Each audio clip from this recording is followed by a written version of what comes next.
નમસ્કાર. નજર ન્યૂઝમાં આપનું હાર્દિક સ્વાગત છે. હું આપની સાથે અજય વાઘેલા. આવો જોઈએ આજના મુખ્ય સમાચાર. કડકડતી ઠંડીમાં ગૌ સેવાનો દાખલો.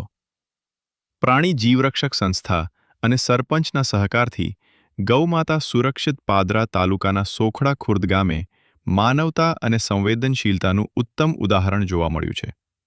સોખડા ખુર્દ ગામ હદ વિસ્તારમાં આવેલા કોતર જેવા વિસ્તારમાં એક ઊંડી નાના તળાવના કાદવ કિચડમાં ગૌમાતા છેલ્લા 3 થી 4 દિવસથી ફસાઈ ગયેલી હાલતમાં એક ખેડૂતની નજરે પડી હતી.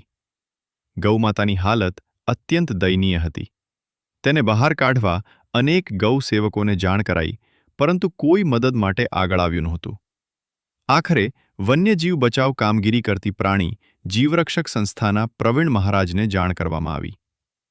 જાણ મળતા જ પ્રવીણ મહારાજ તેમની ટીમ સાથે તાત્કાલિક ઘટના સ્થળે પહોંચ્યા. કડકડતી ઠંડી અને મુશ્કેલ પરિસ્થિતિ વચ્ચે પ્રાણી જીવરક્ષક સંસ્થાની ટીમે ગૌમાતાને બચાવવાનો પ્રશંસનીય પ્રયાસ શરૂ કર્યો. ગૌમાતા કાદવના ઊંડા દલદલમાં સંપૂર્ણ રીતે ધસી જતા પરિસ્થિતિ અત્યંત પડકારજનક બની ગઈ હતી.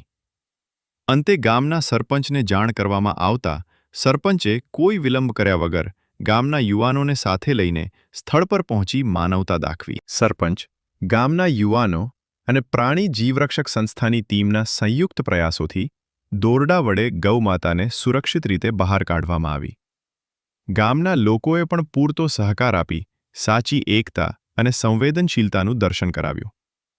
પ્રાણી જીવરક્ષક સંસ્થાના પ્રવીણ મહારાજ અને તેમની ટીમની નિસ્વાર્થ સેવા તેમજ ગામના સરપંચ અને યુવાનોની તત્પરતા ખરેખર વખાણને પાત્ર છે. આ ઘટના સાબિત કરે છે કે જ્યાં માનવતા જીવંત છે, ત્યાં કોઈ જીવ અસાર નથી.